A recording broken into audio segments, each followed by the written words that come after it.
Hello, Internet. Gino, that Pinguino Rieko, here again with another episode of Deep Listens.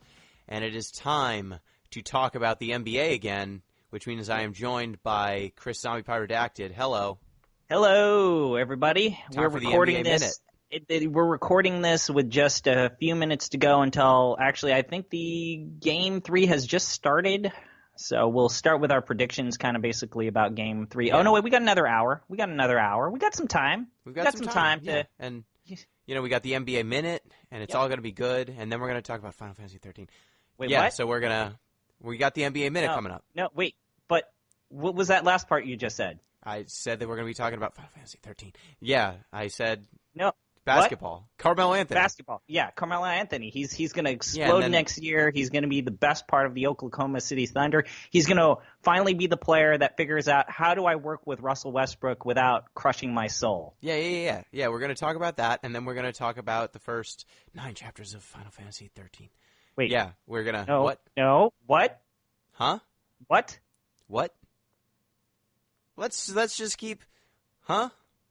Basketball. Gino, did you tell me that we were going to record a podcast about the NBA, but we're actually recording a podcast about Final Fantasy 13? What? No. The NBA Minute is a much beloved section of our podcasts, and that's the NBA. And if, say, we fill the rest of the show with Final Fantasy 13, who would care? Who does it hurt? Like, say like chapters 4 to like the beginning of chapter 10. Are we secretly actually going to record a podcast about Final Fantasy 13? Is this a Final Fantasy 13 podcast? I trapped you. I'm sorry. This is God damn it. I'm sorry. I'm sorry. The trap was sprung, and now you're here. So damn it. Yep. Oh, God. Yep. That's what we're doing. But you get to have an ice cream before you take your medicine.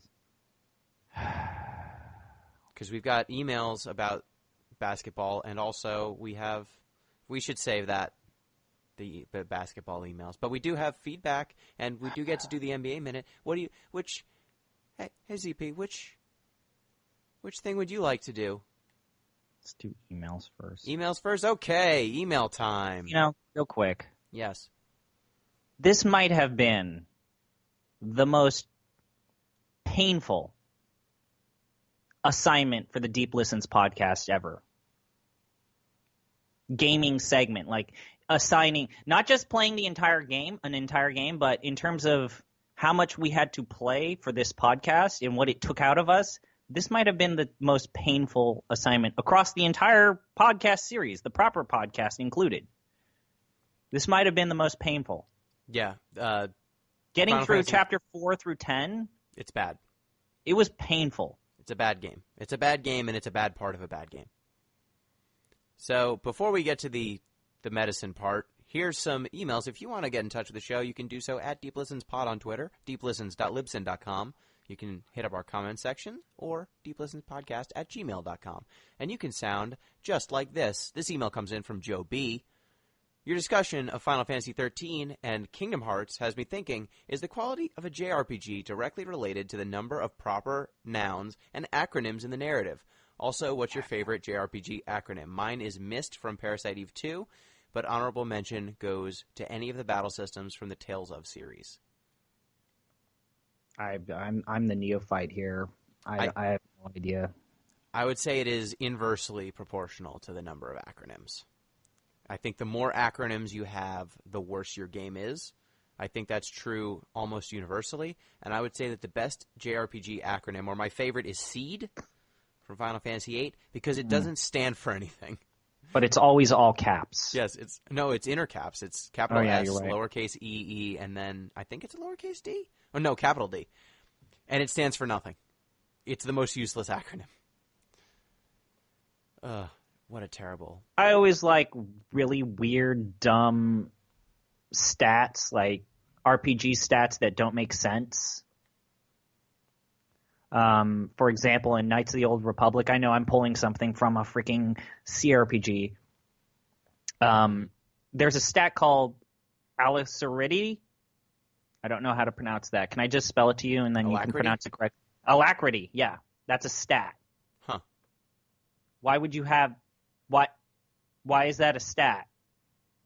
Alacrity. Isn't that like speed and dexterity? It's speed and dexterity, but it translates to your cooldown. Okay, that makes sense. But also, why would you have your cooldown as a stat that you can level and put points into? That's a good question. That's a dumb thing, but I love that game so much. We have another email. Oh, this yeah. Comes this comes from Grandin. No, you don't know about this email. Oh, wait, nope. He says, "Hey guys, really enjoyed the NBA podcast. You guys should do one after the finals are over, which should be on Friday, Game 4. Yep. I have to tell you, my only experience with the Final Fantasy series was spring break freshman year. I went and hung out with a friend who had just purchased it, Final Fantasy 13, and he played the whole damn thing. The only redeeming quality I remember about it is it being really pretty. I don't remember much about the plot except for being confused by it the entire time. I wasn't sure if this was due to never having played a Final Fantasy game or having never seen the gameplay of those games before, but I'm pretty sure that wasn't it. I do remember that most of the characters were super cringy and the gameplay was entirely on rails, like, well, walk forward, trash mob, walk forward, trash mob, walk forward, mini-boss. Rinse and repeat for each area for hours. The only game that felt more linear was Pokemon Snap, and that's only because you were physically on rails. Gino, I admire you and ZP for slogging through it, but in case you guys were actually throwing around the idea of doing another NBA Finals podcast, remember that you could be prepping for it by watching the NBA Finals and, not playing Final Fantasy 13. Great point. Have any of you played the newest one, Final Fantasy 15, I think? I haven't and probably won't be playing it anytime soon. I don't have a PS4, but it looked like it might be good. Maybe a light at the end of the tunnel? Last question. I haven't kept up with the NBA news much at all recently, so this question could be totally irrelevant, but I've heard that there was talk of LeBron possibly heading to LA after the season. Is that a thing? And if it is, what has humanity done to deserve the decision too? So to answer first, I have not played Final Fantasy 15. I've been deliberately avoiding it because somehow they managed to fuck up 15 in the exact same way as 13, despite having worked on 15 for 10 years longer than 13. Like, they managed to put it onto a new console, have to completely redo everything, barely get it across the finish line after the budget just ballooned. The game has large chunks of the story that are missing that they put into a movie and an anime. Yeah. Which we would actually legitimately have to watch the anime in order for the story to... Yeah, we would have to actually record a podcast about the anime. Yeah, so we haven't played that yet. We will eventually because we must play all of them.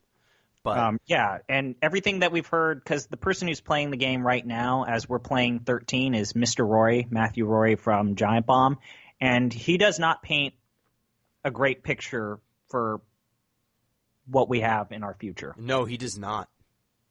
The game seems especially to crash for him in terms all of the time. him talking about the PC version of the game. Seems to crash for him all the time, which isn't great. So, no, we haven't played it yet. And in terms of... the most requested game so far for any deep listens is Final Fantasy 15. Oh, fuck. Fine. We've been asked, when are we going to record a podcast about Final Fantasy 15? 4 or 5 times. We have. We'll get to it eventually. It's up there with Final Fantasy 14. We'll get up to it eventually. At some point, we will sneak into Final Fantasy 14 in the dead of night on a free pass and then reveal our presence and find out what's going on. But not yet. Now, in terms of LeBron and LA, that is indeed a rumor, but I think it's the worst possible idea. I don't think LeBron is stupid, so I don't think he's going to do that. LA could afford to sign him and another max contract, but to do so, they would have to hollow their team out of a lot of their interesting prospects. And at that point, you've created a team with 2 all-stars and a bunch of flotsam and a couple of talented guys that are going to try and take on the Warriors and the Rockets in the first and second round of the playoffs for the foreseeable future. And that just does not seem like something LeBron would sign himself up for willingly unless he thought, okay, I'm done competing for championships. I'm going to cash them checks and do movies. And also, I think that LeBron, you're right. LeBron is not dumb. LeBron needs to play in the Eastern Conference. Because if he plays, no, I definitely think with his advancing age and for what he would be competing against in the Western Conference, it is to his benefit to stay in the Eastern Conference, where he can continue to play during the proper NBA season, kind of like basically be a burst player that plays kind of not necessarily part-time. I don't mean that as an insult, but just he can get away with not playing an entire game. He can get away with not being on the floor or on the paint. He's not expected to basically get his team into the postseason. He can preserve his body more if he plays and continues to play in the Eastern Conference. I agree, but if he went to a team like the Rockets, like literally just went to another super team, he could make the finals, year after year again. But I just think that the ceiling or like the level of competition in the West that he would have to face in the semis every single year is just so high that why would you do that when, well, I guess now you're going to have to face the Celtics year after year, and they seem like they're pretty good too. But LeBron plus like one or two other people can get you to the finals every year out of the East. So I think he'll just keep doing that. I mean, it's just, do you think, okay, real talk. Yeah. Do you think that this rendition of the Cavs is at least better than LeBron's first run with the Cavs? Yes, because I think that Kevin Love is better than anyone who was on that rendition of the Cavs. But I think that rendition of the Cavs was deeper, had more defensive stoppers, and that version of LeBron was a world destroyer on defense and offense. This version of LeBron might be the most talented offensive player I've ever seen, like in terms of everything. Like he can do literally everything at this point, but he needs to conserve himself because he has to play like 48 minutes. This Cavs team desperately needs Dwayne. Peak Dwayne back in the day. It's amazing because they had Dwayne and they traded him for nothing. This team desperately needs someone like Dwayne. Like that's the reason why a lot of people undersell him, but peak Dwayne was the perfect complement to LeBron. Like people don't realize like the reason why the Miami Heat was a dynasty for a long time, despite the fact that they had not a great postseason record. And not perfect fit. They weren't a perfect fit, but they could win some. They played some beautiful basketball. Yeah, and I will say I think the decision too would be hilarious, and especially if it ends with him saying "fuck you" to Cleveland a second time, because I enjoyed that the first time. I've always defended LeBron leaving Cleveland the first time. I've always been a diehard. Like he had absolutely nothing. And Dan Gilbert's not a good dude. No, absolutely not. And I don't blame him being a young man saying, "I kind of want to play with Dwayne Wade. I want to play with Chris Bosh. I kind of want a coach that just lets me do whatever I want with Eric Spoelstra or is good." Like a coach who's good. Oh, hey, Pat Riley's kind of one of the few upper management people that actually is smart. That sounds good, and it's smart. In Miami, which is a nice place to live for me and my wife and my family. Yeah, so I think that makes a lot of sense. I don't think he's going to go to LA, so that's good. I think that would be dumb. That'll be it on emails. We'll be saving our other NBA-related emails because they did not also tangentially reference Final Fantasy 13. Didn't Jeff send us an email? Did Jeff send Jeff Rude? I didn't see an email from Jeff. I don't think so. I thought he wrote a really long one on YouTube. Oh, if it was on YouTube. Oh, okay. Let me check. It was super long, though. It was. YouTube comments, right.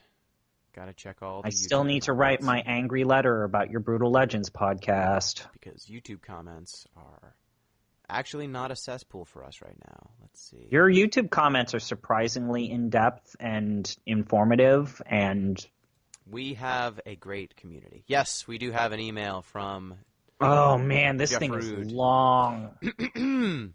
All right, here we go. Oh, God, Jeff, you're killing me here. Electric Viking says, feels good to be vindicated regarding my firmly held opinion that Final Fantasy XIII loses momentum once you get to Pulse. I think criticisms of the game's storytelling and characters are well-founded and worth exploring, but at least up to the point where you finally hit the big, shiny, open-world Final Fantasy adventure, the game is trying to tell a story with the tools it has. I'd rather watch a very pretty game smash together these dubious characters like a toddler playing with action figures than use those characters to hunt individual monsters on a giant, empty, shit-boring, featureless world with limited landmarks. Agreed. I disagree. I'm also going to call both of you out on 2 points. First, while I agree with your dogging of the proper noun syndrome, PNS, of this game, and have even gone so far as to say it is my chief gripe with the entire piece, I do think it is something that can be bypassed with some mental gymnastics. Maybe it comes from having studied a handful of languages in academic settings, but some of which use the focus language as the working language of the class, i.e. Korean taught in Korean rather than Korean taught in English. But at a certain point, I just started code shifting the bullshit in this game. Cocoon became the moon, Pulse became the planet, Falsey became God, Lessee became anointed. You just sort of inline translate the P and S issues. It doesn't erase the problem, and in fact nothing can erase something as silly as the word falsee, but it made the characters seem less insane. I also think you two should consider engaging with the data log system of Final Fantasy XIII. I'm not going to apologize for the poor decision around how the story of FF13 is told, but the fact is there's basically a diegetic meaning of learning more about the game's characters, setting, and systems that both of you choose to ignore for reasons.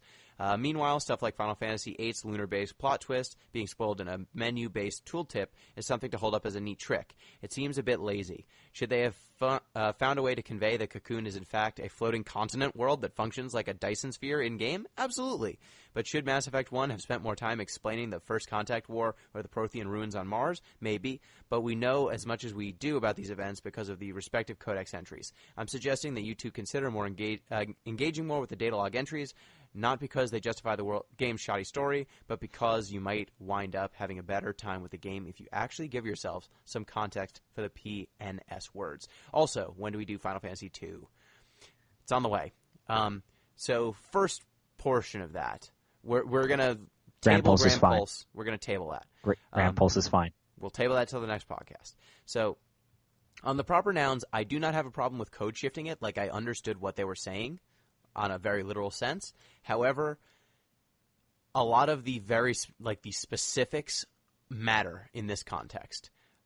Where Cocoon is, what Cocoon is relevant to what the game is trying to tell us. Like, the idea that Pulse and Cocoon are two planetoids that are next to each other is very different than if they're two continents or two different dimensions. Like, they play around with those terms so much and do not give you any sense of the stakes that the idea, like, what is a pulse fal'C? When you first see it, it looks like a big, floating castle.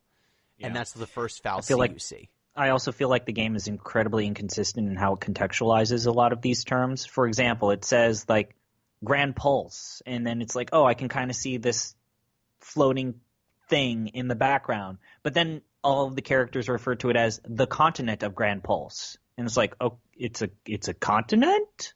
Yeah. And then they refer to it as the lower depths or the lower world. And it's like, wait, is it underground? Are we going underground when we go to Pulse? It's like, and so it would be fine. I mean, proper nouns are fine as long as there's a consistent, contextualization of that word and that terminology. And I feel like there's no consistent, contextualization. And so that makes it really hard for me to encode and put it into engage my metacognition whenever I hear all of these terms. It's like, yeah, I could kind of code shift Cocoon as the moon, but the word cocoon is used in 3 or 4 different contexts, and that makes it incredibly difficult. And when you have fal'C and Ices, please tell me how I'm properly supposed to pronounce it. It's supposed to be pronounced Lessee, but it will be called Icy forever. So the problem is that they use these two terms right next to each other. So there's no way for me to develop this code shifting context. I have a hard time code shifting it when they're used side by side in close proximity with one another. And when they do take the time to define it, it's either A, hidden in a codex entry, which we'll talk about later, or 2, it's this giant expository dump with little kind of there's no chance for me to chunk it up and then chew it. So I can't just digest it. There's no wait time for me. Yeah, and the game starts it off the bat and does not fill it in unless you go to the codex. A lot of the things that they explain in Mass Effect, you can glean their meaning in context.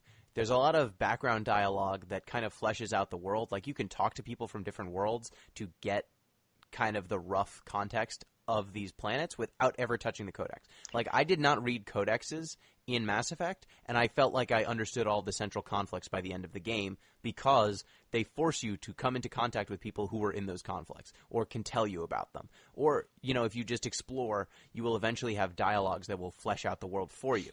You don't have to read just dry text to get... Yeah. Like, if you want the actual, specifics, that's fine. But you shouldn't be, looking there for what the fuck are these terms that you're saying over and over and over again. And then the second part, the data log system, I would say the Final Fantasy VIII system, that's not good. We criticized it when we did our two Final Fantasy VIII podcasts. It's like when Gino spoiled the whole plot twist about Squall. Yeah. And Laguna, I was not happy about that being hidden away in this stupid-ass data log entry about, what are those little bear things called? Moombas. That's dumb. That's incredibly dumb. And I hate to put Jeff on the spot because I love you, Jeff. You're a wonderful person. And when we do record this Final Fantasy II podcast... Burn with us. I feel like it's a false comparison to compare it to Mass Effect 1. And for two reasons. One, I feel like Mass Effect 1's data log system is opt-in. Like, I can opt into it, or I don't need to opt into it. It's flavor text. Knowing what Cocoon is, knowing what the society of Cocoon is, knowing the practices and the structure of society is not opt-in. It's necessary for anything we see in this game to make sense. You see the church in this game 3 times, and they mention it like it's a giant pillar of this society. Like, you see almost none of it. You see military people. You don't see who's controlling them for the most part. You don't understand how this society is even held together. It's ludicrous. And the thing I will also say is Final Fantasy VIII came out in 1998. This game came out almost a decade later. 1998. Oh, no, wait, yeah, you're right. This game didn't come out it didn't come out this year. Okay. But Final Fantasy XIII came out at least 5 or 6. It came out a decent amount of time after Final Fantasy VIII. They should know better. They should be better at it. And you know what's my second point about those Mass Effect 1s? You know what's the coolest thing about those Mass Effect 1's codex entries? They undid them in 2? No. There's a guy who speaks them out for you. There's production into them. There's there is. Pictures. There's read. That they read it to you. There's pictures for them. And also you don't have to kind of worry about it. It's there as kind of like flavor text, but you understand when there are all these Turians that are treating Commander Shepard poorly, you understand that these aliens just don't like humans. You don't need to know that it was this ancient this hyperspace war before humans were allowed to be a part of the galactic community. Yeah, and you don't need to know what the Rachni War was specifically to know that when people speak in hushed terms about the Rachni War, it was probably bad. They convey it all there. So there's an entire scene where they spend even more time talking about it. Like every proper term in Mass Effect has its own set piece where they spend time to develop that proper term. Every set piece in Final Fantasy XIII is in service of progressing a character, not world building. Characters. And that is a major problem. That is the massive mistake that 13 makes, is that it uses set pieces to service characters rather than the world. Yeah, and the characters, the actual characters in the game suck so much. Suck so bad. Now let's get to some... So do we do the NBA Minute now? Please, for the love of God. Please? Okay. So, reminder, you can email into the show. Mm-hmm. And now it's time for the NBA Minute, and then it is time for the Final Fantasy XIII Soul Crushing. There's no Final Fantasy XIII. The game is a myth. It doesn't exist. The Final Fantasy XIII is in your mind. They didn't make 3 games based on the Final Fantasy XIII universe. Fuck. They didn't. Actually, they made 3. four. They made 4 because we have to consider Type 0. Oh, 5 because 15 was supposed to be versus 13. Fuck. Why did... we'll discuss it when we're done with all of them. Go ahead. NBA Minute. All right, just as a friendly reminder, I asked my wonderful co-host a question. He thinks about it, and this question was which team is going to have the hardest time to utilize their cap space effectively? This is actually something that we thought about, and now that we are at the NBA Finals, I think you and I have come to a conclusion that your pick is probably second place, my pick is probably third, and first place is clearly going to be the Cleveland Cavaliers. Yeah, the first place answer, the correct answer is the Cleveland Cavaliers, because even if LeBron James left, the Cavaliers would be $3 million over the cap. So they remove a player who's $33 million a year, and they would still be $3 million over the cap. They are fucked. They are going to be terrible if he leaves, and they will be capped out. And here are the years remaining on the contracts on their team. Kevin Love, 3 years, $22 million. George Hill, 3 years, $20 million. Tristan Thompson, 3 years, $16 million. J.R. Smith, 3 years, about $14 million. Jordan Clarkson, 3 years, $12 million. Kyle Korver, 3 years, $7 million. Chetty Osman, 3 years, $2 million. Every player on their team who's making any amount of money is locked in for 3 or 4 years. They're fucked. Gino, can you tell me what they were signed using? No, I can't. Bird, Mini. Let me look this up. Because most of those people were traded for. Oh, they trade contracts? That's great. Those are usually not incredibly flexible. Yeah, they traded for those guys. Most of those. Let me find this. Okay. I think Thompson was probably bird rights. Bird. Okay. So I want you, including early bird contracts, guess how many people are on a bird or early bird contract? 5? 6. LeBron, Kevin Love, Tristan Thompson, JR, Jordan Clarkson, Kyle Korver. Okay, so they traded for people who were on bird contracts. Okay. Yep. All right. They only have one MLE contract. And that's Jeff Green. No, it's Osman. Oh, okay, Chetty. Yep. Yeah, so that's the correct answer. My answer was the Charlotte Hornets, who are in a lot of ways even more depressing than the Cavaliers, because the Cavaliers are currently in the NBA Finals. The Charlotte Hornets are $18 million over the cap. They are about $2 million over the tax line, and yet they did not make the playoffs. So why don't we talk about how in the year of our Lord 2018, how it's insane that Dwight is making over $20 million? Yes.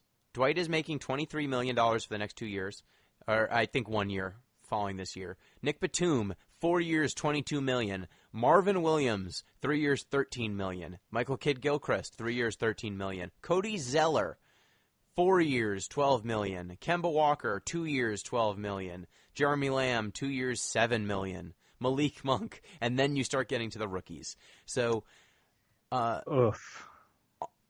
their second most efficient player on their team, or their most efficient player, is Willie Hernangomez by PER, then Kemba, then Dwight, and then there's a precipitous drop-off. They have a ton of players who are wildly overpaid. Even if they got rid of their biggest albatross contracts, they would be in cap hell, and they can't even make the playoffs. So they're not even locked into the Atlanta Hawks, like get bounced the second round every year. They're locked into just sucking and continuing to fall behind because the other teams in the East are getting better, and they can't. And like I said when we did our NBA podcast, the nice thing about the Atlanta Hawks is they have space where they can just buy up a shit ton of bad contracts from other teams. They have the ability to do that. And then you're not going to get better anytime soon if you're the Atlanta Hawks. So just tank. Tank. They have a grim roster. Just keep tanking. And then put all of your picks or all of your second round draft picks and below, send them to developmental. And at least one of them will probably be good. Sure. I just don't see how Charlotte – so let's say whichever team has LeBron is one spot. Okay. They're not better than Boston, Philadelphia, Toronto, Washington, Miami, Milwaukee, Indiana. There's 8. Mm-hmm. Detroit will be fighting with them constantly, I think. They'll be mucking around. New York, if Kristaps comes back and is healthy, I think we'll be mucking around with them. So they are going to be in a bum fight for the 8 seed, and they are going to be paying the luxury tax. That's ridiculous. Okay, your go. My go is going to be the OKC, the Oklahoma City Thunder. And the reason why I picked that is I wanted to look at the team with basically which team signed the worst number of contracts, which team signed the hardest to work with number of contracts. And basically what I narrowed it down to, which team signed a stupid amount of bird contracts this year? And they signed in the last year, which means they're just going to do the same thing again this year. They signed 7 bird contracts in 2017, 2018, and from the start, they're going to have 6 bird contracts. They only have 1 rookie contract, and they're only going to pay the minimum on 1 player, which is Dakari Johnson. Yeah, so they are $33 million over the cap. They will be 36. They will have negative 36 and a half as practical cap space starting in the 2018-2019 season. Yeah, but assuming that Paul George walks or forces a trade because he has an opt-out, Melo has a no-trade clause. He has a no-trade clause, and he's being paid more than Steven Adams. Gino. He's back. Carmelo Anthony is making more money than Steven Adams. And he's worse at basketball than Jeremy Grant. And Steven Adams also has a 7.5% trade kicker, which I would just go ahead and go on a limb and say don't trade Steve Adams. He's their second best player, so I don't think he's also one of the few people that's willing to work with Russell Westbrook. But ultimately what this comes down to, and we've talked about this before, OKC has they have a problem, right? They have this problem called Russell Westbrook. Yeah. And he has proven to be one of the most difficult to work with people that is very skilled. No one will say that Russell Westbrook is not good at basketball. I mean, he averaged a triple-double. Twice. Multiple seasons. However, a lot of his shortcomings as a player and a person are really going to handicap Oklahoma's ability to actually get past the first or second round. I mean, they created this super team for this season, and they were bounced in the first round. I wouldn't call it a super team. They definitely look they at the amount of big money. Game, but... Look at how much money they spent. They spent the same amount of money that you would equate with being a super team, Gino. Yes, they did. They paid over that amount of money.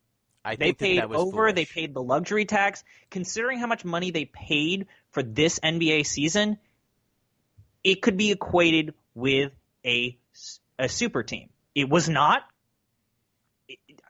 It clearly was not. And now, worth mentioning, their salary is $3 million less than the Warriors. That's it. That's the only difference. That's the only difference. And I think that there is a high likelihood that Paul George leaves this team. I agree. Surprise, surprise. But their top 4 players, I want you to guess how much right now Russell Westbrook, Carmelo, Steven Adams, and Paul George, I want you to guess, without looking at it, how much cap space they take up alone. Those 3? Yeah. Those 4. Those 4 take up about, I would guess, 80% of the cap? Yeah, exactly 80%. Bam! I wasn't looking. Which is a problem. Which means you trade Paul George. That's not a lot. That's only 15%, Gino. So you either split Paul George into 2 kind of generic players, or you just replace Paul George with another super player that's going to have an inflexible contract to work with that you're probably going to have to sign using a bird contract. If you get rid of Paul George, you're still $13 million over the cap. Yeah, you're still $13 million over the – and what's the big problem is with OKC is whoever you get is probably going to have the same situation that you're going to have this recurring rotating door where a player comes into OKC, really excited to work with Russell Westbrook, finds out he's a horrible piss baby and really difficult to work with, and wants to get traded the next season. And it's going to keep happening. It's going to keep happening. You have these really skilled, really good players that come in, really excited to work with Westbrook and whatever the fuck they decide to field other than Steven Adams. And then they just get burned out because, Westbrook wants to hold the ball for almost all of the game. And he clearly likes padding his stats so is that he has a triple-double. And yep.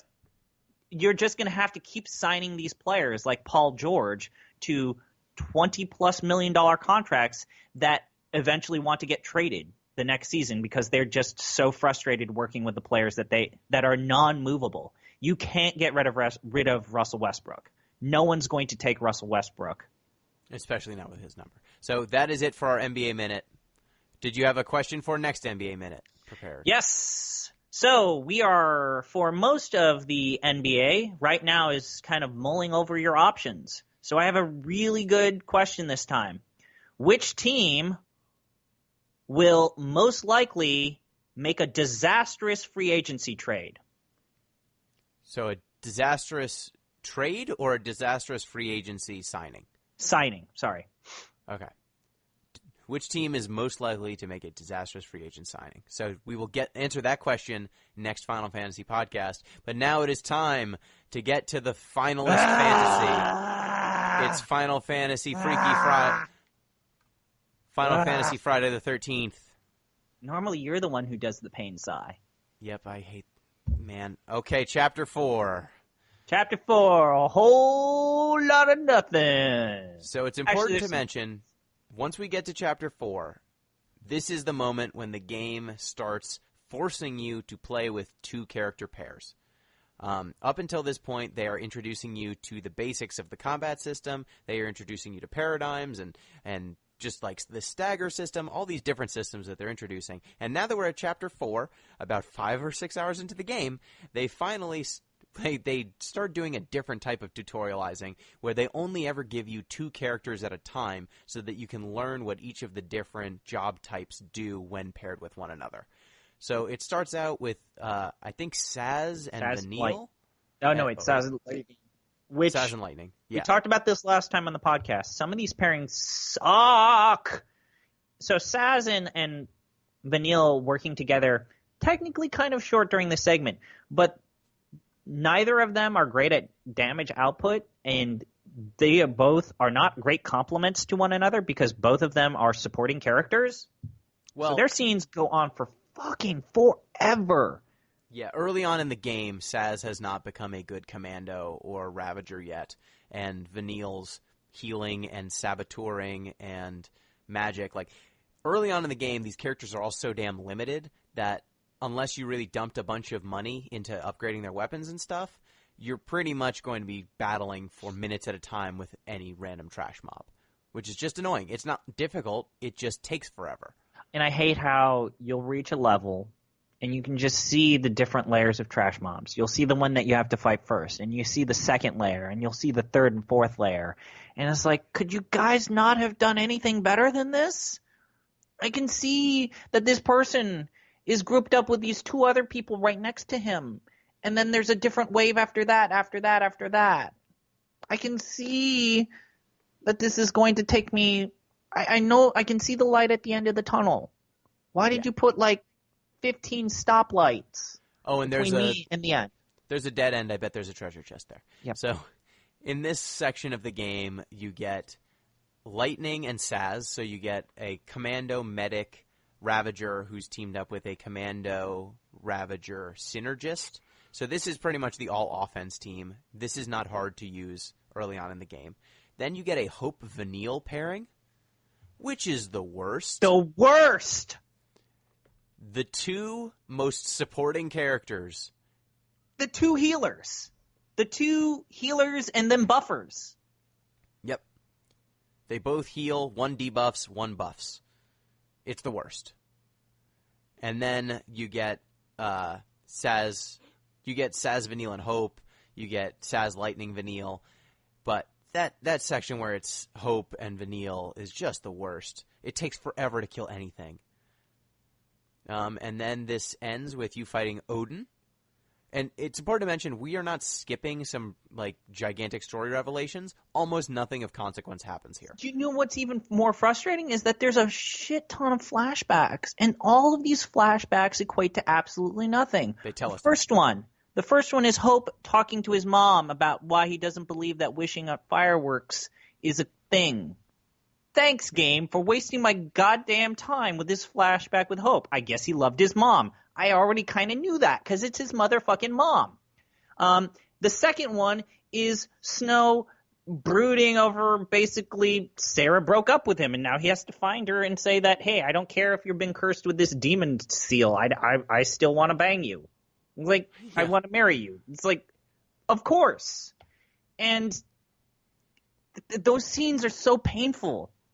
Like, these flashbacks do the same thing that we talked about last time, is they juxtapose to a location that we've never seen before, populated by characters that we're supposed to know who they are, but like the general who gives Lightning orders, you only find out who he is and what his deal is if you read the codex.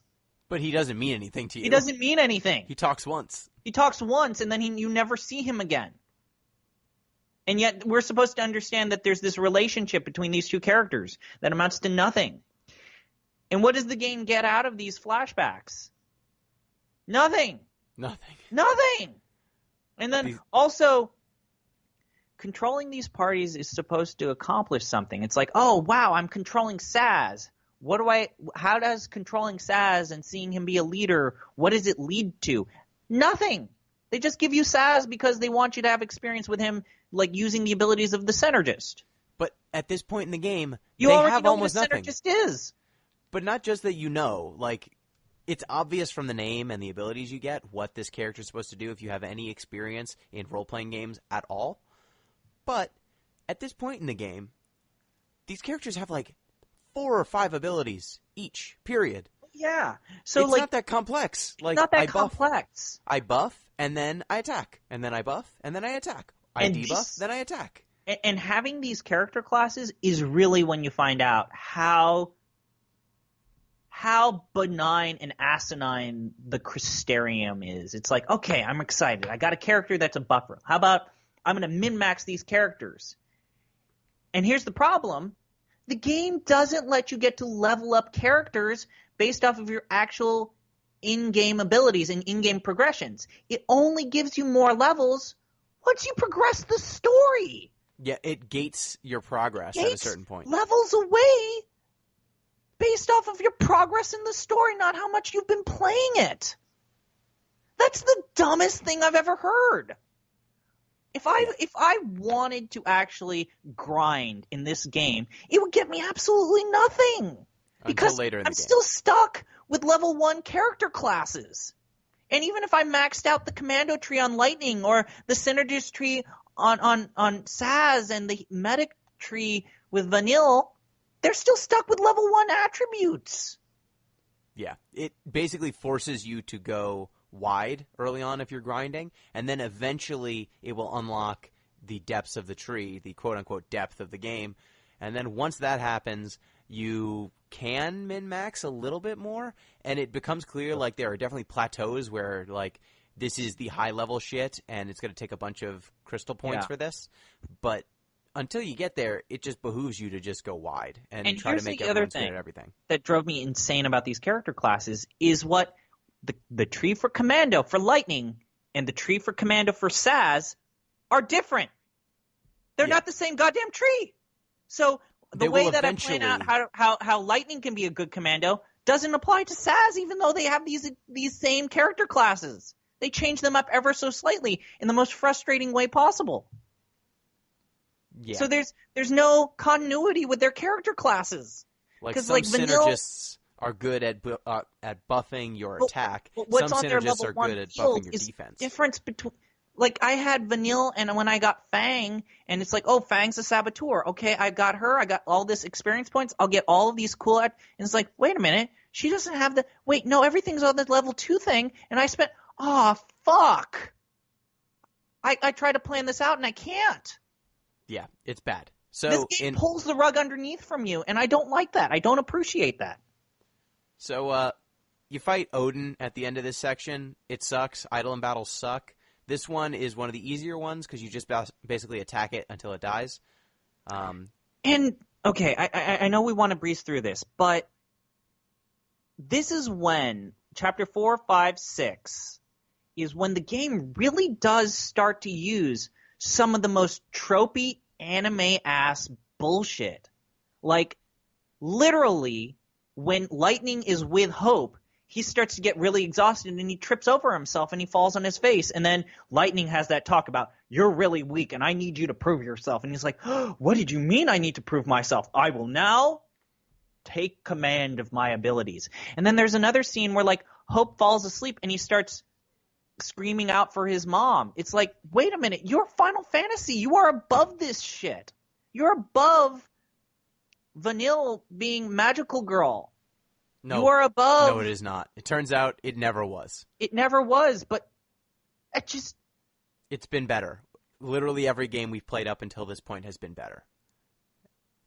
So even Final Fantasy 1 had Final more Fantasy story. 1 doesn't had better have a story storytelling until than the this. very end. So it's No, like no story is better than bad story. Is that what you're saying? That's what I'm saying. You are. I'm saying I liked filling in this world and these places and kind of reading in where I didn't feel insulted by Final Fantasy 1. I feel insulted by 13 a lot. And 13's plot by convenience is soul crushing. So the reason why these characters split up, Saz and Vanille go one direction, Lightning and Hope go a different direction. Is like, oh, we had to fight this evil big robot, and then boom, it blows up, and then this big pile of debris falls in front of the two parties, and they're like, well, I guess I got to go a different direction. It's like, what? What? No! It's a shame that Lightning can't jump real good. How many goddamn times have we seen Lightning jump in the air and do flippy shit? And, like, fly. And fly. How many times have we seen her do that? I mean, the entire first sequence is nothing but that. I'm sick of it! Of the game forgetting that stuff happens. I'm done with it. If you're not going to use it in a consistent narrative basis, don't do it in the first place. I'm going to need some water. I'm getting so angry. I need to hydrate right now. That's fine. Let me just mention real quick. There's the Dreadnought section where you drive a big robot. That's a thing that happens once in this game and never again. It's amazing that they made it. It does nothing. Fun. It's fun for like a second. You're like a Godzilla robot for a bit. It's about 5 minutes. I enjoyed it a lot. It is. So Gino, I can't believe they made that. So Gino, here's the thing that I was thinking about when I played that. You know all the mini games from Final Fantasy VII? Yeah. That's what they're going to be. Yes. That's what they're going to be when they finally make this Final Fantasy VII remake. That I don't believe is ever going to happen. But that's what the flipping cloud up using the dolphin or like using CPR. That's what it's going to play like. It's going to be like these stupid one-off scenes where like a small dev team came together. So it'll be exactly like it was in 7. Got it. It's exactly like that. But it's going to play like that. They're going to go on for far too long. All right, Chapter 5. So this is the section where Hope and Lightning are together. Here is all that happens. You're in the Gaspara Whitewood. Hope says, I want revenge on Snow. Lightning says, you need to grow up, basically. And she gives him a knife because she wants him to grow up because she wants to protect him. And then he just broods about how he's going to get revenge on Snow. We mentioned this during the Giant Bomb Community Endurance Run, but how Hope is depicted during this sequence is deeply upsetting and disturbing and incredibly exploitative. In what way? You see a young boy who has just lost his mother. You see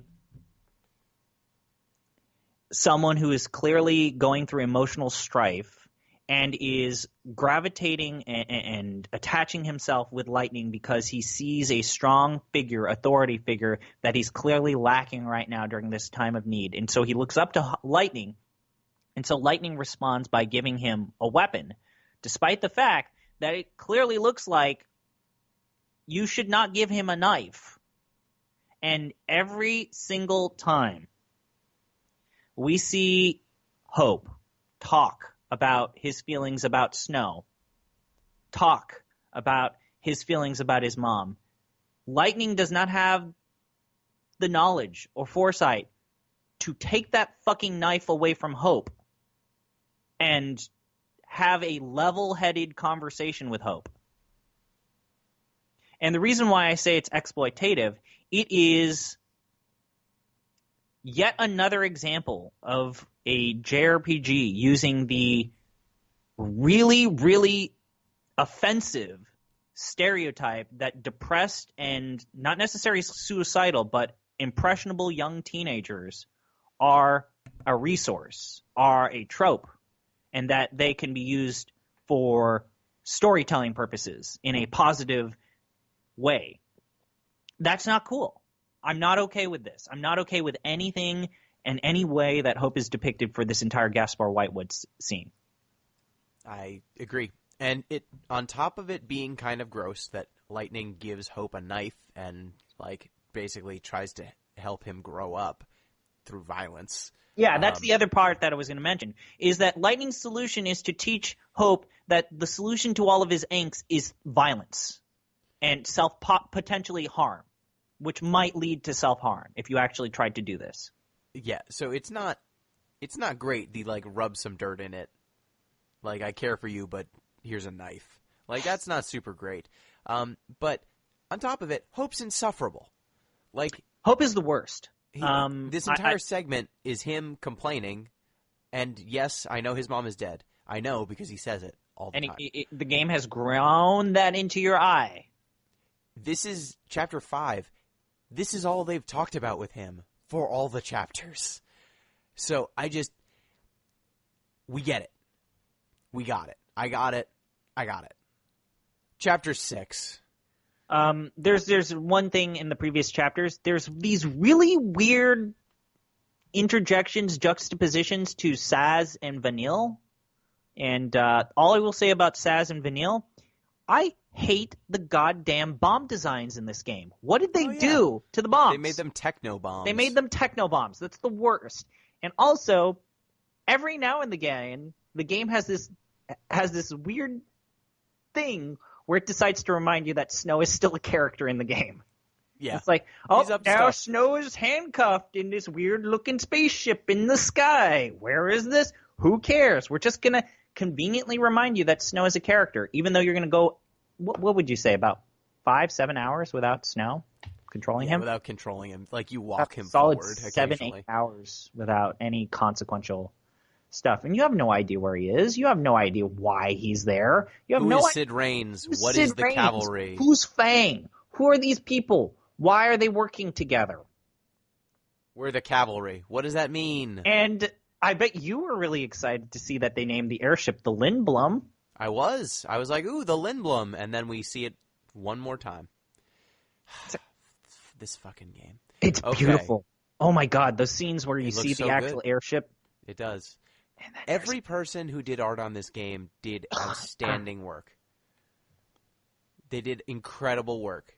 And it is a fucking shame that the design of this game and the writing of this game let them down every fucking time. Chapter 6. Saz and Vanille are in a place where you can control the weather. One of the most beautiful scenes in the game. Just gorgeous. Absolutely gorgeous. Also, flame design. Whoever made the flans in this game, thumbs up, double thumbs up. Great work. All flans are great. All bombs are terrible. But, again, I'm going to hammer this home because I have to hammer this home. What do we gain out of this scene in terms of the characters? So we find out that Vanille is the reason why Saz's son became a lessee, and we find out that Saz is really upset that he won't see his son again.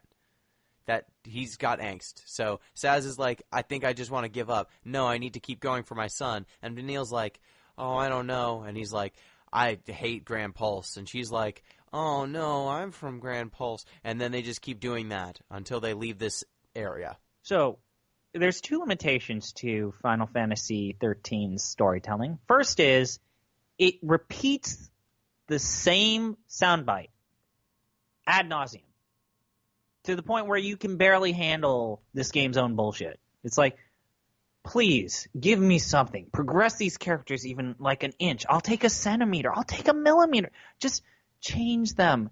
But Saz and Vanille's relationship from this point until the final cataclysm when Saz gets his Eidolon is Saz reminding Vanille that he has a son and he's depressed that he can't spend time with his son. And Vanille kind of like being depressed whenever she hears some form of intolerant speech about the people of Grand Pulse. Even though she knows that the people in Cocoon don't like people from Grand Pulse. Yep. She's known this since she's been here. She's known this the entire game. But now, suddenly, whenever she sees Saz or whenever she's with Saz and hears a conversation next to her, now the hate speech starts to get to her. Yep. So that is Chapter 6. Oh, God damn it. God damn it, 7, Gino. And all these battles, all these boss fights, they suck. Okay, so the format is kind of like what the email said. You start a level, trash mob, mid-boss, trash mob, in between this, maybe 2 or 3 speaking scenes, boss at the end. And then juxtaposed to next party composition. Now, Chapter 7, this is the Lightning and Hope section. Lightning and Hope, they are further along than they were before. In this section, the important things that get said are Lightning realizes that she needs hope. Okay, so hope is important. What I really... Okay, so Lightning goes from being aloof and standoffish to understanding that there's a greater conspiracy with the Society of Cocoon in one scene.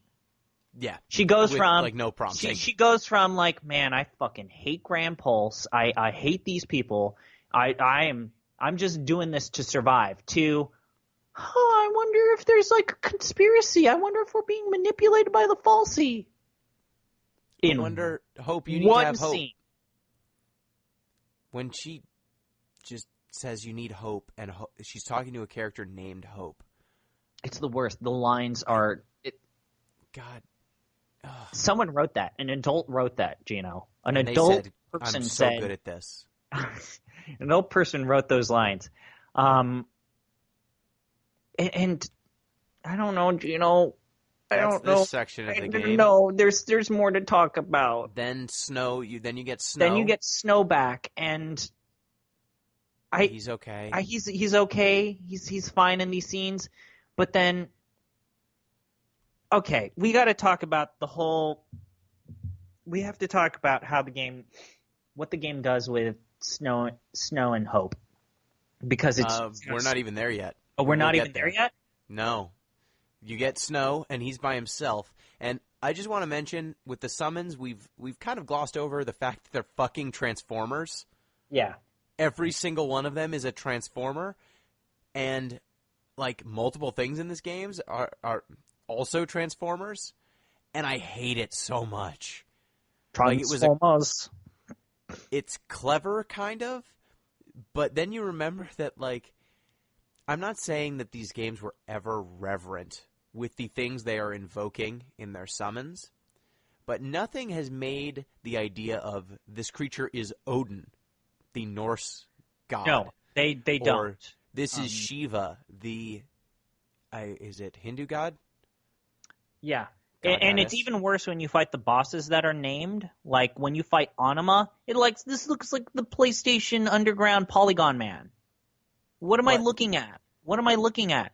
Now, I do respect the game slightly because it commits to an art style for all of these designs. But, as I said before, it's kind of the same problem that I have with the Michael Bay Transformers, where they all look like metallic amalgamations of plastic and metal, and they're really hard to tell from each other.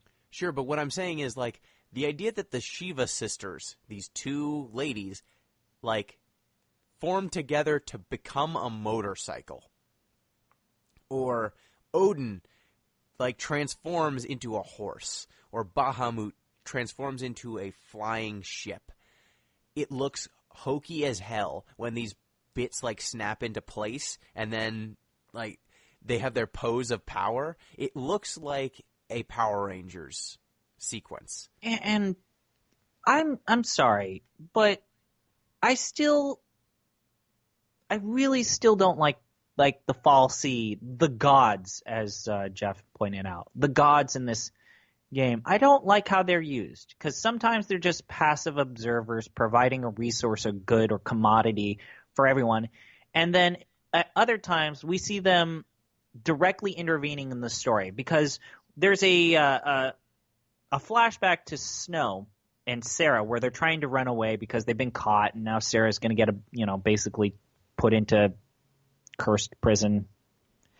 And we watch basically Snow try to drive away with Sarah in tow.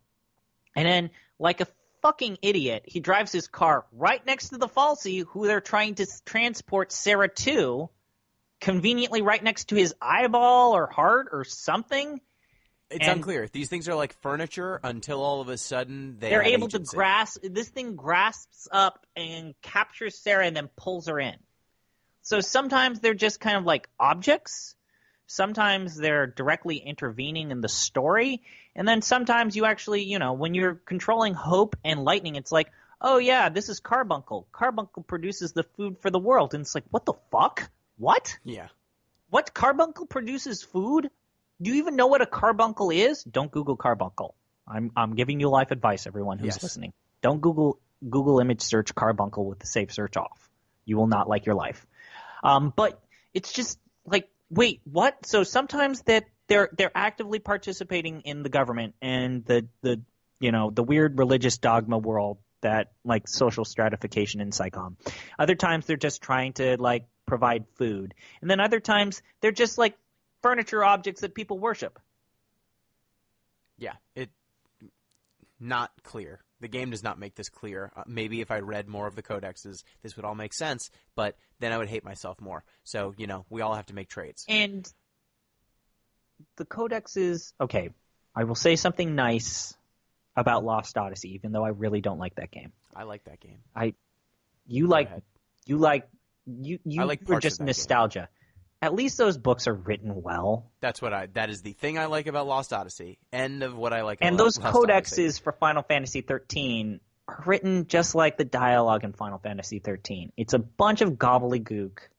It's a bunch of technobabble. It doesn't build context. It's just like, I'm just going to say this word 8 or 9 times.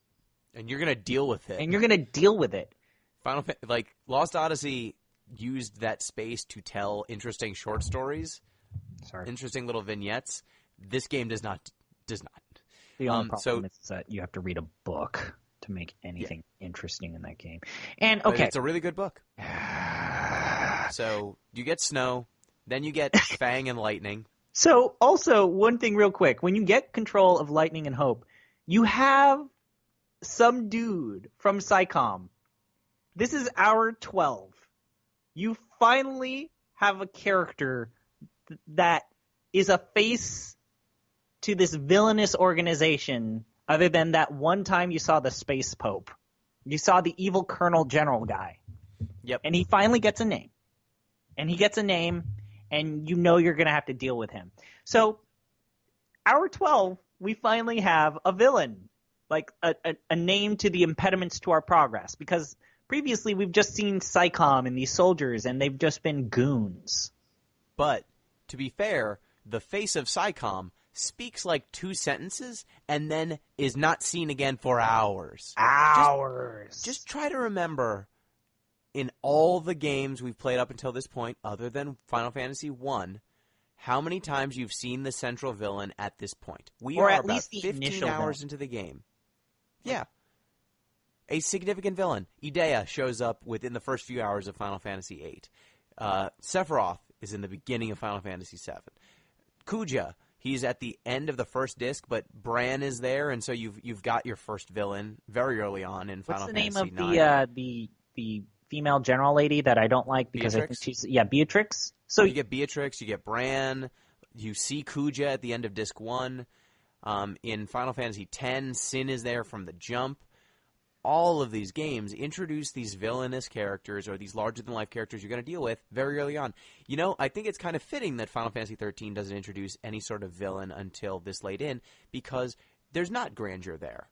There's not importance to this character. He seems like he barely matters. And you know what? I don't think he does. So I also want to... just a character with a name. I was going to do a real... I promise this is going to be a real quick skit. So you actually just did the first part, which is... Gino, what's the name of... We'll stick with Final Fantasy IX versus Final Fantasy XIII. What's the name of the person, the general lady that has the eye patch? Beatrix. Okay. What's the name for the silver-haired colonel guy? Is it Yang? Nope. Fuck. Yog Rosk. Oh, yeah. Okay. Yogroth. Okay. So, Gino, Fuck. What's the name of the guy who gets petrified in the evil forest in Final Blank. Fantasy IX? Blank. What's the name for glasses lady with the big cleavage? Oh, fuck. Nabat? That's her last name. What's her first name? Jin? Jill. Jill Nabat. But Jill spelled Jihl. Yeah, right. Okay. So... Yeah, I knew that because she's actually a good Final Fantasy trading card game card. Okay.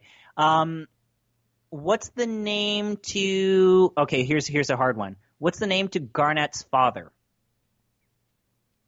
Oh, wow. That's I wanted a tough to give one. you a hard one. I I don't actually know the answer, so I just wanted to... I don't think his name is Sid. I forget his name. I would actually give you bonus points for Sid. I don't think he's a... Is he a Sid? So are you saying her biological Biological father? father.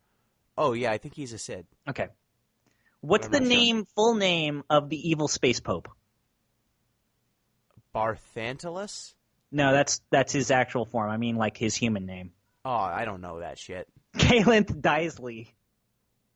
So, I want to point out, this game spends quite a bit of time with these three characters, like the evil hierarchy of SciComm and whatever, like... But a decent bit of time in Final Fantasy XIII's terms is like 2 minutes each. Yes, that's the problem, is that it shows you these characters, and it's like, hey, if you want to learn who this character is, just go back to the Codex and read a thing about them. I was like, did you know that...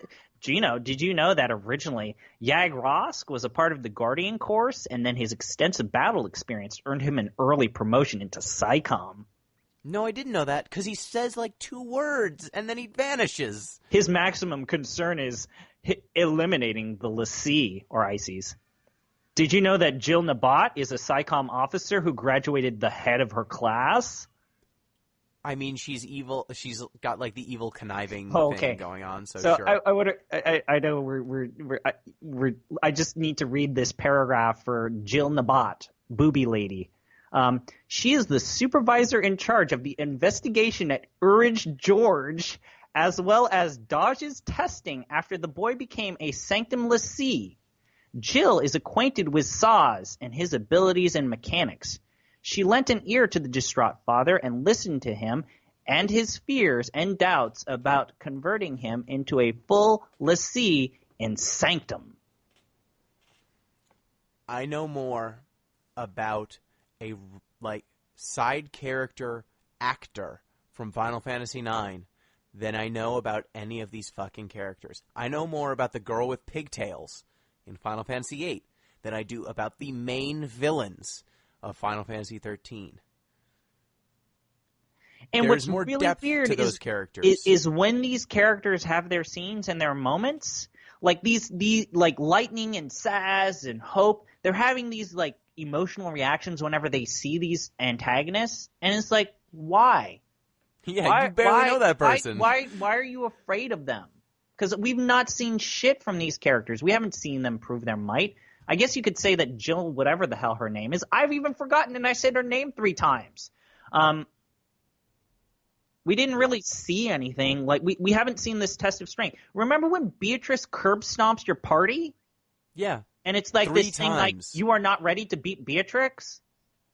Do you ever actually beat Beatrix in Final Fantasy IX? No, you never beat her. No, her. exactly, right? She's above you, and she's kind of always going to be above you. Yeah, it's dope. Yeah, and It's just hard because this game, we've been playing it at this point for as long as it took for Idea to not be the villain of 8 anymore. Like, things have happened. They are still introducing mainline villains and then discarding them. It's just storytelling malpractice. We have to keep making progress through this non-story. You get Lightning and Fang, and you get to see that combination, that exciting combination. That combination's okay. It's okay. I actually really like Fang. I both like Lightning gameplay-wise and as a character. I think Fang is one of the few characters that works other than Saz. Yeah. And Lightning punching Fang in the face is pretty cool. Yep. And Fang's like, is that all you got? Pretty much. Then you get Snow and Hope as a team. And that's And we need to talk about this because... Yes, that is the ominous foreshadowing team where Hope's just like, I'm going to protect you. And Snow's like, I need to protect you. I need to keep you safe. And Hope's like, what would you do if you couldn't keep someone safe? Huh, Snow? This is really when Final Fantasy XIII reminds you that it's a goddamn anime-ass video game. Because you have these moments where there's clearly this antagonistic relationship between Hope and Snow, right? Yep. And you actually control Hope, which I think is actually a pretty cool idea. It's like you're basically buffing and supporting Snow so as that he can beat everything in front of you because Hope is not a great damage outputter. But whenever you have a battle and you heal up Hope or heal up Snow, they're all like, gee, thanks, man. Thanks, buddy. Hey, good job there. And then when the battle's over and there's a cutscene, it's like, man, I don't like you. I'm going to be all brooding. And it's like, let me tell you about the necessity of sacrificing if you're a hero.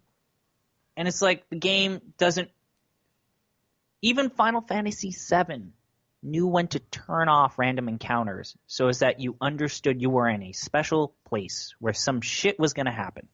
But this game is not doing that because the primary function of having Snow and Hope in a party at the same time is to tutorialize you on the combinations of a sentinel and a healer or a synergist. It is purely a matter of teaching you about these different character combinations. It's nice that they got some story out of it, but they are still tutorializing you on the combat system first and foremost. And it's hour 15. It's hour 15, and this design plagues. We are literally more than halfway through the game, according to chapters. And they are still just, like, arbitrarily pairing two characters so that they can have their, like, tiny story moment, and so you can kind of understand what they do. And I hate to yell again. When you take control of Snow, he's still saying, I'm the hero. Yeah, he's still... I'm sick of it! I'm done. It was okay when he was doing that, when he was trying to convince himself that he knew the solution to saving Sarah. That was fine, and you can check back to episode 1 of this podcast where I defended Snow. It made sense for him to declare himself as the hero because he needs to believe he's the hero because his love of his life has turned into a crystal. And he's worried about her turning into a zombie. But you progress. You learn how to be the hero, and you help people. Help you become the hero. I mean, he's very clearly not the hero. They do basically do that here because Hope eventually is going to stick a knife in Snow after Snow has protected him. I actually said, please stab him. Stab him. Stab him. Please end it. Please. But he doesn't. They get blown off of a roof due to a happenstance explosion, and Snow catches Hope as he's falling and basically sacrifices his body to save Hope, and that causes Hope to stop wanting to kill him. And then but Snow not has a after breakdown. When he has to save Hope, he says, "You're the one." And then he realizes that finally that person that lady that died, his actions have consequences. He doesn't have any reason to remember in the first place. Yeah. It's there were dozens of dead bodies when we had our first sequence with Snow. Why does he remember that one person? Well, yeah, he forgot to grab the person because, stuff like this. Another thing that really started to just was like a thorn in my toe, is whenever you gain control of a character and you have your supporting characters behind you, they have these weird one-off lines of dialogue, and no one responds to them. So when you have Snow, Hope says, "Why did I get stuck with him? If I stop and think too much, I'll never do anything. Man, he doesn't understand what he's talking about." And then there's no reaction. There's just this dialogue that just no one responds to. It's way worse when you have control of Vanille and Saz. It's like Vanille literally, I think, says an essay's worth of just quips to Saz, and Saz never responds to them. It's like, oof, this chocobo really smells bad. Yep. And then there are just times where it's like, why are you saying this? Like, at one point, Hope says, "If I have a goal, then I can finish it." It's like, what? Who are you talking to? Talking to? That's what a lunatic says. And there's just all the times. It's just poor. No, it's not. It's not what a lunatic says. It's what poor storytelling says. This game is poorly written, and the mechanics don't help. Yeah, the mechanics aren't able to like really come together. Now, there is a good scene. There is a scene that I think works, and there's this scene where Hope and Snow are by themselves, and they're stuck in this alleyway, and they're cornered by just random citizens. Who are just scared of them. Who are scared of them because they see them perform magic. They know that they're cursed. And I think that scene Snow like shoots a machine gun and says, "We're an evil, run away," because he wants them to not get clear the field. Because they're, Psychon's evil. They're basically the Slytherins of Final Fantasy 13. They will win at all costs, no matter how cheap, and even if there are unnecessary casualties.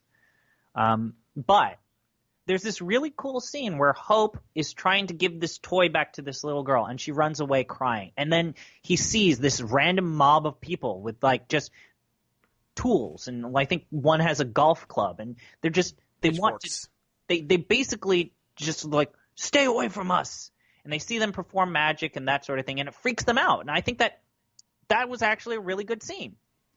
Unfortunately, the game does absolutely nothing with that. Because you know why, Gino? Because we now need to develop the relationship between Hope and his fucking father. Yeah. So you go to Hope's father's apartment, and Hope's father says, "I love you," to his son. And his son's like, "I love you too, Dad."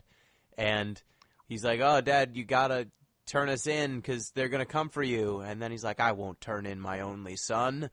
And then the house gets raided, and you leave. Okay, sorry. Do you think this would have worked more if Hope's dad actually turned him in and betrayed him and was like totally, fully propagandized and like brainwashed? I think it would have. I mean, I think it would have been better if, they spent more time in the apartment, just had some time to breathe. There's basically a cutscene in there. You run around for like 2 seconds, and then it's go time. Yeah. It's like... How can the pacing the game doesn't be this bad? No, yeah, the game, it's like I said in episode 2 of the podcast, the worst part about the pacing is it's stop, start, stop, start. It's the lurchiest storytelling I've seen. It's either running at 80 miles per hour, well above the speed limit, or it just comes to a screeching halt, and it's not going to start until it wants to. Yeah, and it's bad.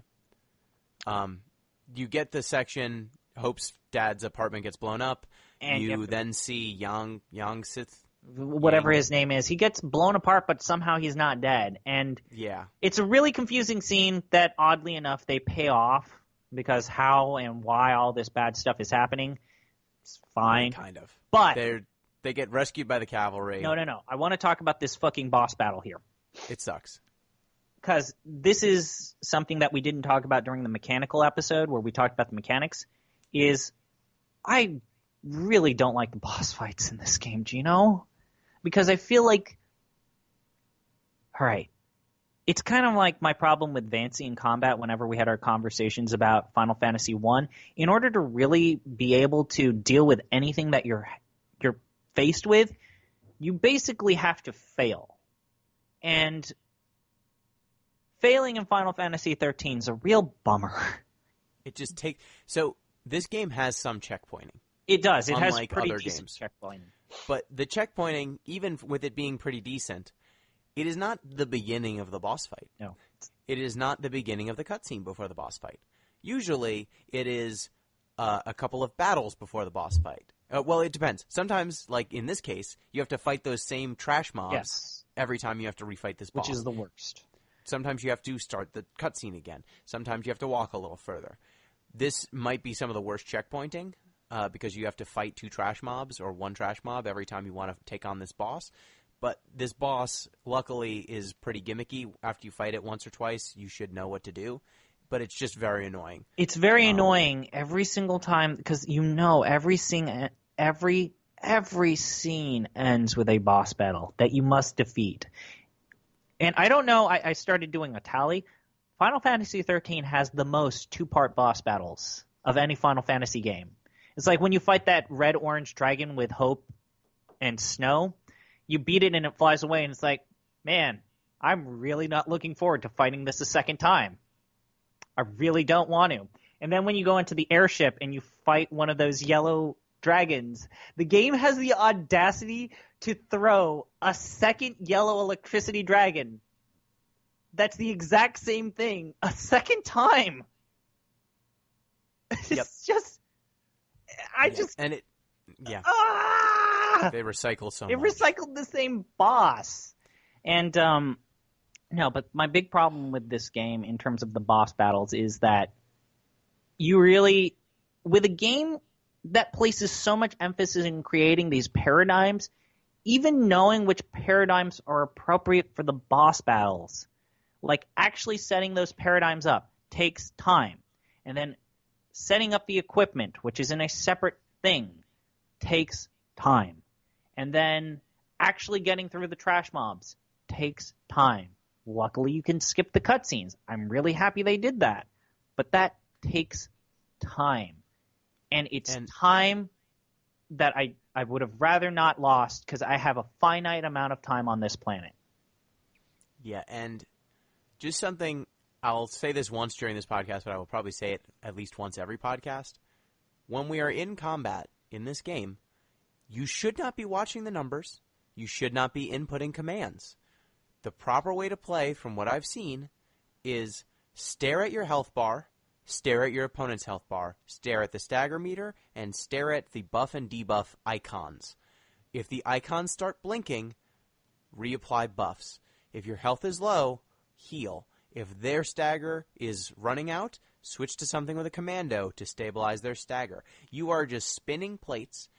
You don't get to appreciate, the elemental attacks that you're doing on these enemies because the auto battle, if not for your character, then for the other 2 characters, will just take care of it. You're not, taking advantage of juggling because the juggling will just kind of happen whether you want it to or not. Yeah. It is just a matter of spinning all the plates until your opponents are dead. There isn't a lot of strategy. The strategy is apply buffs when you need to, apply debuffs when you need to, and occasionally burst your opponent down with damage. Although I do like the juggling system in this game. I do feel like there's I do feel like there's a strategy to like timing your attacks to like cause a character to be juggled in the air until they're dead. And then by around the time that we're infiltrating the airship, I feel like I got it down, and then I started to get into a groove in terms of mastering the mechanics of Final Fantasy XIII. But then you can just relaunch them. It's not that... Like, there's not a huge penalty. Once they're staggered, they continue to be staggered as long as you keep hitting them. I feel like the game in is the air or super inconsistent about the stagger system. Like, sometimes you'll be fighting characters where you just off them before reaching the stagger meter or filling up the stagger meter. There are other times when staggering basically means that character is going to be basically dizzy and you can just wail on them nonstop. And then there are other times where the stagger system is just when you can finally start dealing damage. You've basically brought their shields down, and now you can do actual damage to this character, but they're going to keep attacking you. Yeah, and then there's some times where if you just get a back attack, the fight is over in 2 seconds. Yeah. And if you don't get a back attack, the fight will last 5 minutes. It's infuriating. So on to Chapter 4. Wait, what? 8, sorry, Chapter 8. Oh, no. Oh, man. Don't do that to you. Don't you do that to me. Don't you do that to me. 4. Yeah, we just started. Oh, no. So Chapter 8... Oh, wait, there's a scene where Fang and Vanille wake up and you find out that they've been frozen in time in a factory. Oh, yeah, and Vanille, when she's frozen in time, is all naked. Unlike Dodge, who when he turned into a crystal, or when he turns into a crystal, which we were about to get to, but when he turns into a crystal, he's got clothes on. But if you're a female and you turn into a crystal, you lose your clothes. You lose your clothes. If you're a lady, you lose your clothes, and then when you become a person again, there's a Sailor Moon scene. Yep. Where you get your clothes back. Well, you start out naked, yep. right? You don't just immediately get your clothes back. You start out naked and come to life, and then a ribbon flies around your naughty bits, and then you get your clothes back. Dodge, a child, is just encased in ice, basically. Yeah.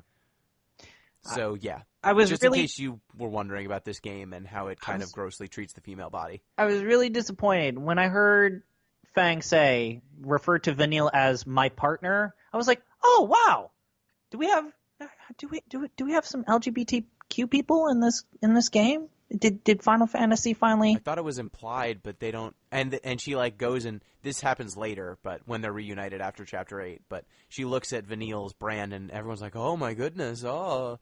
And they hug, and it's like, "Oh, maybe they're a thing, maybe they're an item." Nope. Nope. Doesn't seem to be. Nope. Okay. They're just... So Chapter 8, Saz and Vanille go to a theme park. Scene. This is where it's supposed to breathe. This is where I think they thought they were doing pacing. Oh, God. Do you know what this reminded me of? The Gold Saucer? Golden Saucer. I was totally getting some Golden Saucer flashbacks from Final Fantasy VII. Now, admittedly, I think this scene works better than the Golden Saucer. I disagree. Here's the reason why I think it's better than the Golden Saucer. Is remember what happens before the Golden Saucer and remember what happens after the Golden Saucer. Barrett. Corral and Barrett. Coral at the beginning, and then Barrett confronting the biological father and his best friend. And then we have to go back to the Golden Saucer and have a fun time. And race chocobos, I should say. They go to an amusement park and basically Saz and Vanille are just like, man, we've gone through a lot. We need to take a break. And it's like, what are you talking about? No, you don't. You don't need a break. All you've done is walk. You've walked from point A to point B. We haven't seen you do shit. And there's almost nothing to do in this place. Oh, yeah. This place looks gorgeous. It's beautiful. This is one of the coolest looking locations in the game. There's a great cutscene in terms of looks where a Pulse Fal'Cie fights a Cocoon Fal'Cie, or l'Cie, and it's like a giant idol in battle, and it looks very, very good. But the Golden Saucer was full of actual activities and games, and say what you will about their quality. Dog shit. Say what you will about their quality, they lent a sense of life to the world. In this location, I forget the name of it because you're there and then you leave. In the amusement park in Final Fantasy XIII, there's a bunch of characters who are just talking to themselves, and it's unclear whether you should listen to any of them because the game doesn't call your attention to any particular character. And you could just kind of walk up to things, look at the cool model, and then keep moving to the arrow because there's nothing to actually do in this entire place. It is basically a diorama. It looks like it's alive. It looks lifelike, but there's nothing fucking in there. Okay. I will defend it. I'm going to actually defend a part of Final Fantasy XIII. Gino, have you ever been to Disneyland or Disney World? I have. What's your favorite ride in Disneyland? Probably rides. Space Mountain? I don't really go on rides there that often. Okay. What's your favorite attraction? I also include the dark rides, like, it's been Pirates a of long the Caribbean. time since I've been at Disney World proper. I guess my favorite part Star Wars wasn't there back then, was it? No, there was Was still Star Tours Star there? Tours. Yeah, there was. Yeah, that was Star kind of Tours. cool. It was the old school, Return of the Jedi app. Do you Yeah, know that was what's cool. one of the oldest rides in Disneyland? It's a Small World. Oh, yes, It's a Small World, yes. Is It's a Small World the best ride in Disneyland? No, absolutely not. Are there people who will tell you it's their favorite ride? Absolutely. Are there people? That ride has been in Disneyland since 1966, Gino. And that's exactly what this scene is. It's basically a dark ride. It's a small world. You're just watching these automatons animate. Yeah, but talk. that's not good. No. I think it's fine. It's totally fine. You see these characters basically kind of just act pantomime in this world. That's already been artificial. I don't understand. Like, the world is so saccharine and artificial. It basically presenting all this pomp and circumstance is fine. It's not great. I wish that it took the time to do world building like 7, 8, 9, or any of these games we've played before it. But, Gino, I'm going to use a basketball metaphor for you, okay? I'm going to do a basketball metaphor that you probably don't like. I'm going to compare Final Fantasy 13 to the Boston Celtics, even though it pains me to do this. Okay? I'm going to take my favorite quote, even though he's currently being investigated by the FBI for corruption. I'm going to take a quote from Rick Pitino. Okay? Yes. So this scene, as Rick Pitino said, Larry Bird's not walking through that door. That's what I thought you were going to say. Kevin McHale is not walking through that door. Okay? Yep. If you acknowledge that this game is bad and most of the things in it will be bad. Zidane's I'm not alone scene is not walking through that door, Gino. Okay? Yep. Laguna looking at a gravestone is not walking out that door. This scene is not great, but it is the best possible outcome for us going to a goddamn casino of Space Las Vegas. This is the best possible outcome, and we need to praise the game for that. Not necessarily super praise it, but Larry Bird is not walking through that door, Gino. And you know what? Here was almost an entire section of the game where I didn't have to fight trash mobs. Exactly. We didn't have to fight trash mobs. It's beautiful to look at. There's actually some interesting kind of like storytelling with like, oh, this is how they actually brainwash people. They have these parades, these kind of dictatorship-like parades, and they have these holidays celebrating the defeat of Grand Pulse. Yeah, and then there's you go to Chocobos. That's adorable. There's songs about Chocobos. Gino, I'm not alone is not coming through that door. Yes, it's not happening. It's not happening. You see Chocobos. You keep progressing. Nabat shows up. And there is a touching scene with Saz where at the end of kind of your section where you meet the Chocobos, where he says, I'm excited that I'll get to tell Dodge about the Chocobos because I'm going to turn myself in. I'll ask them to let me see my son again. That's all I want. And then whatever they do with me, they do with me. I don't care. I just want to see my son, and I'm done. Saz has some of the best storytelling in the game. He does. And after the boss fight in this, he is basically turned loose on Vanille because he knows that Vanille is the person who ruined his life and ruined his son's life. But instead of killing her, so first he does he first get his Eidolon or does he turn the gun on himself so first? he puts the gun to His Vanille afro and first. shoots. Yeah. And then he starts to get angry, and he talks about why he doesn't want to kill another child in the name of killing a child. And he just has this emotional outburst that unleashes his Eidolon. Then, once he's done defeating his Eidolon, which this is one of the harder Eidolon battles, let me tell you. Yep. Because it requires you to interact with the buffing mechanic, which is not a great way to do an Eidolon battle. And then once you're done defeating him, Saz points the gun at Vanille and says, no, you're not the one who deserves to die. and then he points it at himself, puts it to his temple. You hear a gunshot, but it smash cuts to black.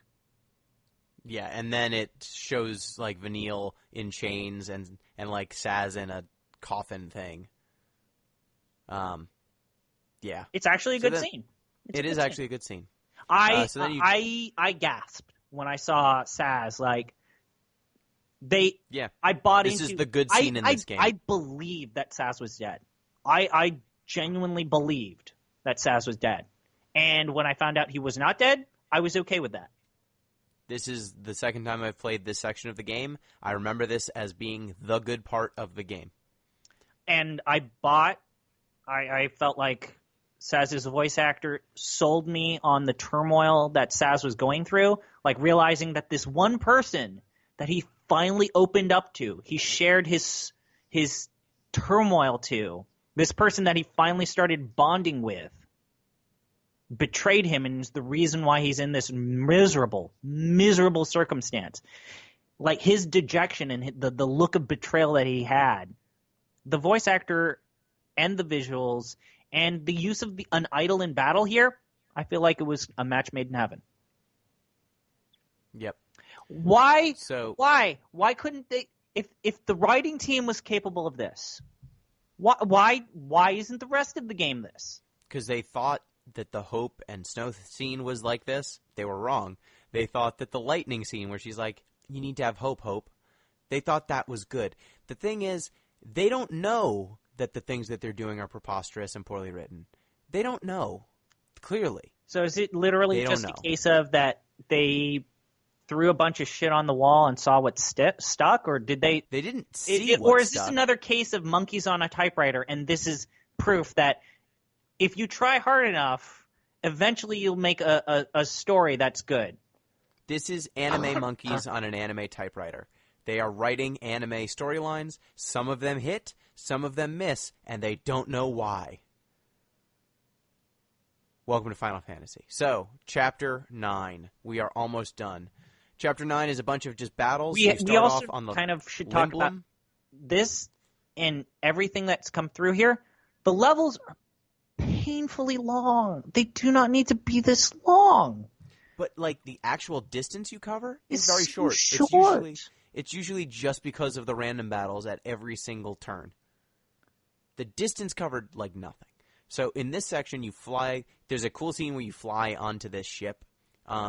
Then once you get onto the ship, you fight a bunch of random battles. Well, they're not random. You fight a bunch of battles. Saz and Vanille break out of the ship's hold, and they fight a bunch of battles. You keep fighting. This is where you finally get access to your full roster for the most part. You fight through a bunch of battles. Almost no story happens. Nothing happens. Battles. There are a few times when Space Pope talks to Booby Lady. They raise the level of alert. And there's a funny scene where they get confused. What is the color system for the alert system? It's a code blue, purple, green. That was funny. No, code white. Yeah, that actually was funny. That was kind of funny. So you get the reunion of Vanille and Fang, and you get their sequence. Of course, she has to lift her skirt and look at a part of her body. And then you basically are clear of story until you get to Bartantalus. Bartendelis. The evil Space Pope, it turns out, is a fal'Cie. Nabat is like, we will defeat you, Emperor. Emperor, let me dispatch them. And she's like, and then the Emperor's like, nah, I'm super evil, and then kills his own person. He kills Nabat, and then turns into a gigantic Persona 5 villain. Persona 5 enemy. Yeah, but a Persona 5 villain, but with none of the visual flair, because all of these bosses look dumb.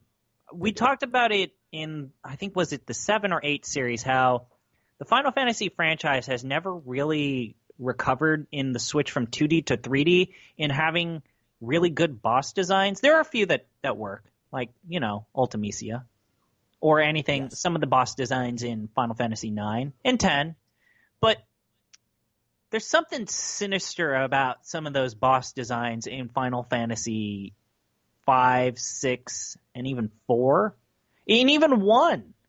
There's something really sinister. Like when you fight an evil kraken, it looks Or the Lich. it looks scary. But like skeleton bosses or multi-face bosses just look lame. This guy's a giant face with faces that are guns. And it looks stupid. It's like I don't I don't know. I agree. You fight him, This it's boss a hard sucks, battle. by the way. This is one of the worst boss battles other than the floating helicopter platform, which takes way too long. Yeah, this boss battle worst. This is where I realized that sentinels are really important. Yeah. You just basically need to have one person tanking damage. If you just want to slog through any given fight, just have Snow as a sentinel, Vanille as a healer debuffer, and Lightning or Fang, whoever you want, as the third person who will be a commando, because you will never die. Yeah. The sentinel will take all of the damage. They will survive because Snow has a ton of health and a high defense. Vanille is a good enough healer to heal everyone, and then Lightning can just go up and wail on enemies. You will not die. It will take forever if you do it this way, but you will not die. And that's basically what I did. I just sent Lightning in. She used Blitz on the appropriate enemies. It hit multiple enemies, and then I was pretty much never threatened. So that was annoying. And then after you defeat him, it turns out everyone was being manipulated to destroy. So let me try and do my best to sum this up. So Cocoon was created for these gods. Yeah, Cocoon was created by the fal'Cie in order to get a bunch of humans into one place so that they could kill all the humans as a blood sacrifice to bring back the Creator, a being that created fal'Cie and humans. And the Pulse l'Cie, so Lightning and Gang, have been created in order to become Ragnarok, which is some sort of being that will destroy Cocoon, kill all of these people, and bring back the Creator. This is a stupid plan. It is told stupidly. So, Barthantelis, so it turns out, Barthantelis doesn't want them to become Ragnarok. No, he does want them to become Ragnarok. He wants them to become Ragnarok, then why does he try to kill them? He's not trying to kill them. He's trying to strengthen them, to turn them into perfect tools of violence. So all of these sequences where they've been tested and attacked but not killed, they're getting pushed further and further and further so that they unlock more and more of their powers so that they will be strong enough to destroy Cocoon when the time comes. That is what the game is selling you. So all of these stupid moments where they just get saved out of nowhere by the the cavalry, that is by design. All those times where like a little bird thing shows up, that is them keeping an eye on you. I don't feel like you should be the one to criticize Final Fantasy XIII for relying on destiny and plot by convenience. Oh, it's not destiny. It's that the game is saying that everything you're doing has been orchestrated from the beginning by the fal'Cie, and that's, it is going on destiny and all that sort of stuff. I just hate the characters and I hate the story they're trying to tell. So just saying like, yes, they're destined and oh, woe is them. Their fate is terrible. Like, I don't like the part of Final Fantasy VIII where it's about fate and destiny. I like the part where it's super romantic and optimistic. Or you can see that they tried to create. I don't know. I think there's a part of Final Fantasy VIII where it doesn't waste my time. Yeah. 13 wastes your time constantly. So at the end of this battle, a bird turns into a spaceship, and then you fly off of this giant battleship.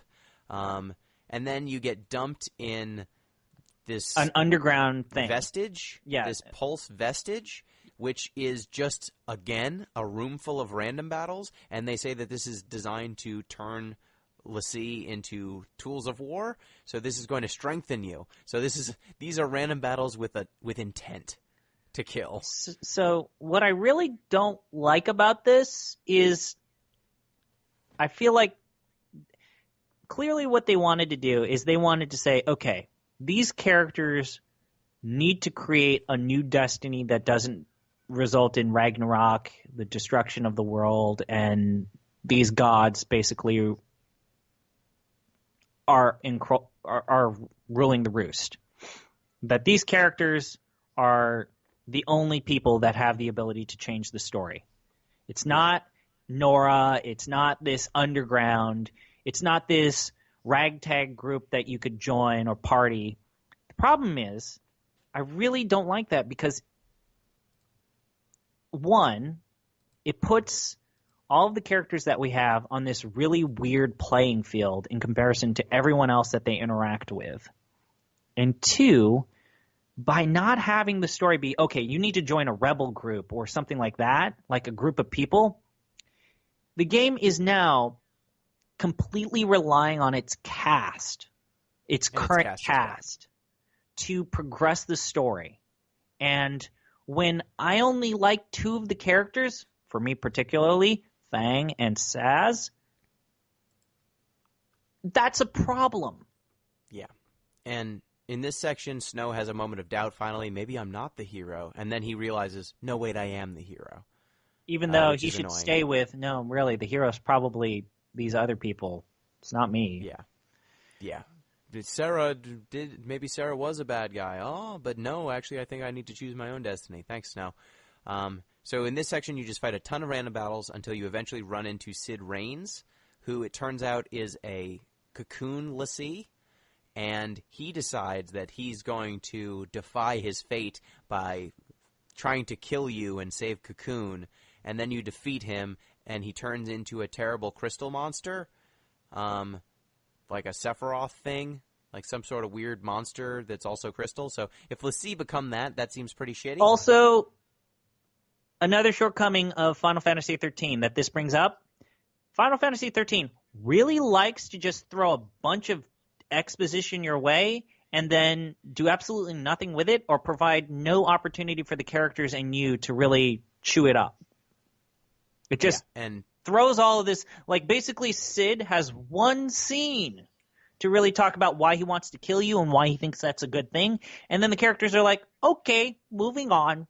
Time for Fang to have a battle with Bahamut. And that is his third time talking. And we're supposed to care. And oddly enough, a lot of what Sid says makes sense. Makes sense, but has also been said by other characters. So it's not even news. So they kill off that character. Great work, Sid. And then like a character who could have helped them not cause the apocalypse, they kill him off. Or just talk it out. What if they talked it out? What if they joined forces? What if anything? But no. Instead, you kill this guy, then you fight Bahamut, then you go to Grand Pulse, and that's where we're leaving off today.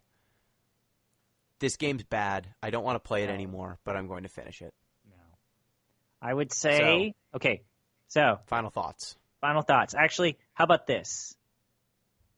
Using a sound, how do you feel about what we played?